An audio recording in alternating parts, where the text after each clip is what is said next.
ఓళ్ళకు రమేష్ పంపించాను కదా, ఆ రమేష్ వాళ్ళు నాకు తెలియదు కదా, ఇంతవరకు మా ఇంటి పక్కన ఎవరు లేరు. నేను బయటికి వెళ్ళి నేను ఆటోకి వెళ్ళినంటే నా ఇంట్లో పనికి నాకే ఇది అవుతుంది. తెలియకపోతే ఎలా పంపించాను వాయిస్ మెసేజ్ ఎలా పంపించాను? అసలు నీ దగ్గర ఫోన్ ఉందా?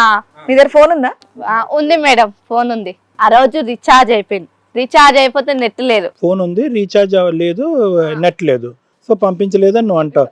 అవన్నీ కాదులే అమ్మ. రమేష్ అనేటటువంటి వ్యక్తితో పదే మీ భర్తను పోలుస్తూ ఉంటావంట, అది నిజమా? పక్కింట్లో ఉన్న రమేష్ అనేటటువంటి వ్యక్తి ఆడు బాగున్నాడనో లేదంటే ఇలా ఉన్నాడనో అలా ఉన్నా లేదు మేడం. ఇక అబద్ధం చెప్తే అసలు ఇంకా మంచిగా ఉండదు. ఇంత గట్టిగా మాట్లాడుతున్నావు కదా, తప్పు నీదని తెలిస్తే కనుక ఏం చేయాలో అదే చేస్తారు ఇక్కడ. సరే మేడం, తప్పు నాడు కానని తెలిసే ఆయన ఏం చేయాలో అది చేస్తారు. గట్లనా? ఓన్ పిలిపించుకోవాలి, గాలి పిలిపించుకో.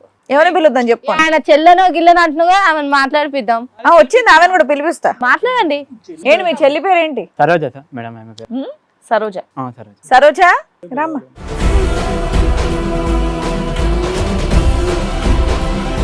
ఎటు కూర్చుంటావు, ఇట అట? అన్నయ్య వదిన ఇద్దరు ముఖ్యమే మేడం. బాబోయ్. అయితే వదిన దగ్గర కూర్చోమ్మా, కాపురాలు నిలబెట్టాల్సి వస్తుందిగా, కూర్చో. సరోజ, అసలు ఏం జరిగిందో చెప్పమ్మా. ఆయన ఎవరు, ఆయన నీకేమవుతారు? తను ఎప్పుడు చెడు తిరుగుతూ ఉంటుంది, హస్బెండ్ దగ్గర ఉండదు, హస్బెండ్ ని పట్టించుకో. పైగా బ్రదర్ మీద నన్ను డౌట్ పడుతుంది మేడం. తను ఇవన్నీ నీకెలా తెలుసా? అమ్మాయి చెడు తిరుగుతుంది, కరెక్ట్ గా ఉండదని. అతను చెప్తేనే వింటున్నావు కదా నువ్వు. ఏమో మీ ఇంటికి వచ్చారా వీళ్ళు? మీ ఇంటికి వచ్చారంట, మీరిద్దరు పడుకొని ఉండగా అమ్మాయి మిమ్మల్ని కొట్టిందంట, నిజమేనా? పిల్లలు ఎక్కడైనా అట్లా చేస్తారా మేడం? అనుమాన పడ్డానికి సిగ్గు లేదా నీకు? నువ్వు అసలు ఆడదానివేనా?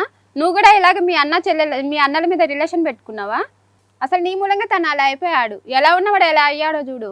నువ్వు కనుక తన లైఫ్ లోకి రాకుంటే తను బాగుండేవాడు. ఇప్పుడు ఇందాకటి వరకు తెగ మాట్లాడావు లక్ష్మి, ఇప్పుడు మాటలు రావట్లేదు నీకు? చెప్పు, ఏదో రెడీ హ్యాండెడ్ గా చూసాను అన్నావు కదా. ఇప్పుడు ఎవరు ఒప్పించాలి? ఆ సీన్ లో ఉన్నది మీ ముగ్గురే. ఈయన కాదంటున్నాడు, నువ్వు కాదంటున్నావు. ఆవిడేమో అవునండి నేను చూసానండి అంటుంది. ఎవరిని నమ్మాలి? ఆవిడ అంత గట్టిగా చెప్తుంది కదా అక్కడ, అంత గట్టిగా చెప్తుంది కదా, నువ్వే ఇది చేస్తున్నావు, నువ్వే తప్పుడు మనిషి అని చెప్పేసి అంటుంది కదా. మరి ఇప్పుడు మాటలు రావట్లేదు, ఇందాక ఎవరు తెగ మాట్లాడావు? అంత ఎగిరావు మాట్లాడు. నేను చెల్లినేనండి, ఆ అబ్బాయికి లవర్ని కాదని చెప్తుంది ఆ అమ్మాయి. చెప్పు, ఇందాక చూసానన్నావుగా నువ్వు. అంటే అబద్ధం నువ్వు చెప్పేదంతా. ఏం చేస్తుంటే చూసావు నువ్వు? చెప్పు. ఇద్దరు కలవంగా చూడలేదు. అన్న చెల్లెలు ఎక్కడైనా కలుస్తారా? అసలు అలా అనడానికి నోరెట్లు వస్తుంది నీకు? ఇంకేడు చెప్తాది మేడం, ఇంకా అంతా తెలిసిపోయినాక. ఇప్పుడు నువ్వు అంత సైలెంట్ ఉంటే నువ్వు చెప్పిందంతా అబద్ధమే అవుతుందమ్మా. ఏం చూసినావు నువ్వు? ఏం లక్ష్మి, అయితే మొత్తం అబద్ధాలు పుట్టు నువ్వు. చెప్పు. అలా అడుగు. చూస్తున్నారు కదా మేడం, చూస్తున్నారు కదా మీరు, అలా అడుగు దానికి. ఇలాగైనా చెప్పమనండి.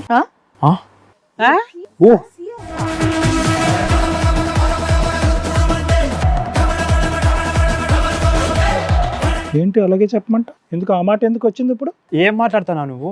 తను ఇలాగే చెప్పమన్నాడు మేడం. నిన్న మేడం లేదు మేడం. ఏది మా దగ్గరకు వచ్చా? అవును మేడం. మేడం తనని బ్యాడ్ చేయడానికి నాతో ఉండడానికి. అవునమ్మా, అలాగే చెప్పమన్నాడు. కానీ ఇప్పుడు పబ్లిక్ ఏరియాలోకి వచ్చి ఇలాగే చెప్పమన్నావు, ఇప్పుడు అంటావు ఏంటి? అంటే కావాలని అంటున్నావా? అతను ఇరికిస్తాను. ఏమా మీ ఇద్దరికి అక్రమ సంబంధం ఉందా? ఉంది మేడం. చెప్పు తీసుకు కొడతాను మళ్ళీ. ఎంతసేపు కూర్చొని పతివ్రతలాగా. తను అలా చెప్పమన్నాడు, నేను చెప్పాను మేడం. అతను చెప్పమంటే నువ్వు మా దగ్గరకు వచ్చి అలాగే చెప్తావా? ఆల్రెడీ తనకి ముందు పెళ్ళి. మీ ఇంట్లో మీరిద్దరు రెడ్ హ్యాండెడ్ గా అమ్మాయికి దొరికితే అమ్మాయి మిమ్మల్ని తన్నిందంట, నిజమా కాదా అని ఇందాక నేను అడిగాను. ఇక్కడికి వచ్చి షో ఆఫ్ ఇస్తున్నావేంటి? చెల్లి చెల్లి చెల్లి అన్నావు కదా. ఇంకా పైగా అమ్మాయి అన్నదమ్ముల్ని అమ్మాయి విషయాల్లో కల్పించుకుంటావేంటి? అలా చెప్పమన్నాడు మేడం. చెల్లి ఆ చెప్పమంటే బుద్ధి లేకుండా నువ్వు చెప్పేస్తావా? పిచ్చిదానివా? కూర్చున్నప్పటి నుంచి ఏం మాట్లాడుతున్నావు?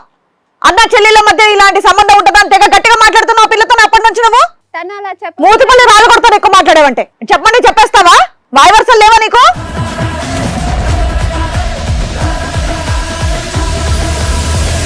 తను అన్న కాదు మేడం, అలా చెప్పమన్నాడు అంతే. అతను చెప్పమంటే నువ్వు చెప్పడం ఏంటి తల్లి? ఎక్కడికి వచ్చి కూర్చున్నావో నీకేం భయం కూడా అనిపించట్లేదా? తనకి మ్యారేజ్ అనే విషయం నాకు తెలియదు. ఫస్ట్ నన్ను మ్యారేజ్ చేసుకున్నాడు మేడం. ఏంటి ఆల్రెడీ పెళ్లి అయిపోయిందా? ఏమయ్యా పెళ్లి చేసుకున్నాడమ్మా? అవును సార్. సిగ్గు శరం బుద్ధి జ్ఞానం ఏమీ లేదయ్యా. వచ్చి అలా చెప్పమన్నాడు. లైఫ్ అంతా నేను నీతోనే ఉంటాను ఇలా చెప్పు అన్నాడు, అందుకే అలా చెప్పు. నిన్ను చేసుకున్నాక మరి అమ్మాయిని ఎందుకు చేసుకున్నాడు? నాకు ఆ విషయం తెలియదు మేడం. ఫస్ట్ మీకు మ్యారేజ్ అయిందా? మీ ఇద్దరికి ఫస్ట్ మ్యారేజ్ అయిందా? పెళ్ళి ఎంతకాలం అయింది మీకు? 6 years అయింది మేడం. 6 years? 6 years అయిందమ్మా పెళ్ళి అయ్యి. మరి మీ ఇద్దరు కలిసి ఎందుకు కాపురం చేయట్లా? తను ఇంట్లో సరిగ్గా ఉండట్లేదు మేడం. ఎప్పుడు బయట తిరుగుతూ. ఇంట్లో సరిగ్గా ఉండని భర్త కోసం వకాలతు పట్టుకొని వచ్చి కూర్చున్నావా ఇక్కడ? మరి ఇంత డ్రామా ఎందుకు ఆడుతున్నావమ్మా? ఇప్పుడు మీ ఆయన నిన్ను చీట్ చేస్తున్నట్టు కదా. 6 సంవత్సరాల పాటు మీ ప్రయాణం ఎలా ఉందమ్మా? కొద్ది రోజుల వరకు బాగానే ఉంది సార్. తర్వాత మళ్ళీ ఇబ్బంది తర్వాత చిన్న ఊరికి కోపపడ్డము, పట్టించుకోకపోవడము, గొడవలు పెట్టుకోవడం అట్లా చేస్తున్నాం. మీ ఆయన నీతో సరిగ్గా ఉండట్లా, నువ్వు విడిపోయావు. ఇప్పుడు మీ ఆయన తరపున మాట్లాడడానికి ఎలా వచ్చావమ్మా నువ్వు? పైగా అన్నా చెల్లి అని ఇంత చిరాగ్గా ఎందుకు మాట్లాడుతున్నారు? లేదు అలా అంత చెప్పు, affection life అంతా ఏంటి? నేను నీతోనే ఉంటాను అని చెప్పాడు. అంటే నమ్మేసి వచ్చావు. ఆల్రెడీ అబ్బాయి బాగోకే కదా నువ్వు వదిలేసావు. వదిలేదు మేడం, ఏదో గొడవ వచ్చింది చిన్నగా. అలాంటి అబ్బాయి వెనకాల ఎట్లా మాట్లాడతావు? పైగా ఒక అమ్మాయిని పెళ్లి చేసుకున్నాడు, అతని వెనకాల ఎట్లా మాట్లాడతావు? ఇప్పుడు గొడవలు ఎక్కువైపోయినాయి, అందుకే న్యాయం కోసం మీ దగ్గర. అమ్మా, ఇతనికి పెళ్ళైన సంగతి మీ ఇంట్లో వాళ్ళకి తెలుసా? నీకు తెలుసా? తెలుసు మేడం, మాది అరేంజ్ మ్యారేజ్. మీ ఇంట్లో వాళ్ళకి తెలుసా? వాళ్ళకి ఫస్ట్ పెళ్లి అయిన సంగతి నాకు అస్సలు ఎవరు మేడం. ఏదో చెల్ల గిల్ల అనుకుంటే తీసుకొని కాను, అంతకుమించి అక్కడ పోయినాక చెల్లె రూపం ఏందో వైఫ్ ఏందో అక్కడ పోయినాక వచ్చినాం. మళ్ళీ నిన్ను వదిలించుకోవడానికి ఈ డ్రామాలంతా ఆడా? మళ్ళీ ఏమో ఏదో మేడం నీతో ఆడియో రికార్డ్ అదే కదా. మళ్ళీ నా మీద మోజు విడిపోయినట్టు, మళ్ళీ ఫస్ట్ గుర్తుకొచ్చినట్టు, మళ్ళీ ఫస్ట్ దాని దగ్గరికి ఎట్లా వాళ్ళు తెలియక కాబట్టి నిన్ను వదిలించుకోవటానికి ఈ డ్రామా. వీడియోలు పక్క నుండి గిసేజ్లు అవన్నీ పంపించుకోవడం, అవన్నీ హైడ్ చేసి నన్ను ఏదో ఈమె నిరుస్తులాలు అట్లా ఇట్లా అన్నట్టు నా మీద ఇట్లా చేద్దాం అన్నట్టు అందరికి తెలిసేటట్టు చేస్తుండు. అయితే ఇప్పుడు అమ్మ, ఇప్పుడు ఇదంతా చూసావు కదా లక్ష్మి, చాలా అసహ్యంగా వాంతి వచ్చేటటువంటి విధంగా ఉంది కదా. అసలు చెల్లి అన్న అనేటటువంటి మాటలు నోట్లో వాడటానికి అర్హత లేనటువంటి ఇద్దరు మనుషులు వీళ్ళిద్దరు. మరి అలాంటి ఇద్దరు మనుషులతో పాటు ఆ అమ్మాయిని తీసి పక్కన పెట్టి అలాంటి మనిషితో మరి నువ్వు ఉండాలని అనుకుంటున్నావా? ఎటు పోయి నాకు ఎంతైనా అరేంజ్ మ్యారేజ్ చేసినా నా భర్తనే ముఖ్యం. అవుననుకోమ్మా, కానీ ఇది వెన్నుపోటు కదమ్మా. 6 సంవత్సరాల పాటు వాళ్ళ ప్రయాణంలో మళ్ళీ నిన్ను తీసుకొచ్చి బకరాలాగా మధ్యలో తీసుకొచ్చి ఆ 6 నెలల పాటు నీతో కాపురం చేసి ఇప్పుడు నీ మీదే ఒక అలిగేషన్స్ రుద్దబోయేటటువంటి వ్యక్తితో నువ్వు ప్రయాణం చేయగలవా? మళ్ళీ ఒక 6 నెలల తర్వాత మళ్ళీ నీ మీద మోజు పోరిపోయి మళ్ళీ ఇంకో డ్రామా ఆడితే, మళ్ళీ ఇంకో రికార్డింగ్ చేస్తే, ఈ రికార్డింగ్ మాకు తెలుసు కాబట్టి మేము నమ్మలేదు. సమాజంలో చూపెడితే కనుక చాలా మంది నమ్ముతారేమో. నిజంగా రమేష్కి నీకు ఏదో వ్యవహారం ఉందేమో, ప్లస్ నీ ఫోన్ నుంచి ఫార్వర్డ్ చేశాడు, ఎవరు నమ్మరు? చాలా మంది నమ్ముతారు. ఇక్కడ భర్త కావాలనే తాపత్రయంతో నీ క్యారెక్టర్ పాడవట్లే. మరి అలాంటి వ్యక్తి నీకు కావాలా? మీ తల్లిదండ్రులకి ఈ అంశం అంతా చెప్తే కనుక అప్పుడు కూడా పర్లేదమ్మా అల్లుడు గారిని యాక్సెప్ట్ చేయని అంటారా? తల్లిదండ్రులకు చెప్పుకుంటే నాదే ఇరిపోతుంది. నాకు నా మోన్ ఇట్లా చేస్తారు. ఆలోచించుకో ఈ అంశం. మీ ఆయన అంత చెత్త పనులు చేసినా నీకు మీ ఆయన కావాలి. ఇక సర్దించుకుంటా. ఆయన కావాలనుకుంటే ఉంటా, వద్దా అనుకుంటే నేను ఇక్కడ నుంచి నా దారి పట్టుకొని ఆయన నన్ను తీసిగా వదిలేస్తావు? అంత మోసం చేసేవాడిని, అంత మోసం చేసేవాడిని. అన్న చెల్లి అనేటటువంటి ప్రపంచానికి ఒకటి చూపెట్టి నిన్ను వెన్నుపోటు పొడిచిన నన్ను తీసిగా వదిలేస్తావా? ఎంత కలంకం అది. ఫస్ట్ మీరే ఏదో ఒక చేయండి సార్. ఏమంటావు? మాట్లాడు సార్. నేను చేసిన తప్పే సార్. ఏం తప్పు? అమ్మాయిని వదిలించుకోవడం చేసిన సరోజని చేసుకోవటం తప్ప, లక్ష్మిని చేసుకోవటం తప్ప, లేదంటే పెళ్ళైనటువంటి ఆ అమ్మాయిని చెల్లి అంటాం తప్ప? ఏది నువ్వు చేసినటువంటి 100 తప్పుల్లో ఏది తప్పు అంటున్నావు ఇప్పుడు? సార్, ఇద్దరికి అలా చేయడం నేను చాలా తప్పు సార్. అమ్మాయిని పెళ్లి చేసుకొని అమ్మాయికి తెలియకోకుండా ఇప్పుడే ఆడియో రికార్డింగ్ పెట్టేసి రమేష్తో అక్రమ సంబంధం ఉందని చెప్పి ఇప్పుడు వరకు ఆ అమ్మాయి చెల్లి అని వాదించినాడు. ఇప్పుడు సడన్ గా ఇక్కడ కూర్చుని హాట్ స్ట్రీట్ మీద కూర్చొని రియలైజ్ అయిపోయావా? నా తప్పు సార్, నన్ను క్షమించండి అని చెప్పి ఇక్కడి నుంచి పారిపోవటానికి? నువ్వు దొంగవే, పచ్చి దొంగవే నువ్వు. నీకు పేరెంట్స్ లేరా? పేరెంట్స్ ఉన్నారు సార్. నీ పేరెంట్స్ ఉన్నారు. ఏం చేద్దాం అనుకుంటున్నావు ఇప్పుడు నువ్వు? పేరెంట్స్ని పిలవాలి మేడం. ఇది పెద్దలు నిర్ణయించాలి. ఇది అరేంజ్డ్ మ్యారేజ్, సో ఖచ్చితంగా పేరెంట్స్ ఇన్వాల్వ్మెంట్. వీళ్ళకి ఎలాగ నడుము ఇచ్చాలి. ఇలాంటి దరిద్రం చెప్తా ఇంకా వాళ్ళ మొహాలు ఎక్కడ పెట్టుకుంటారు సార్?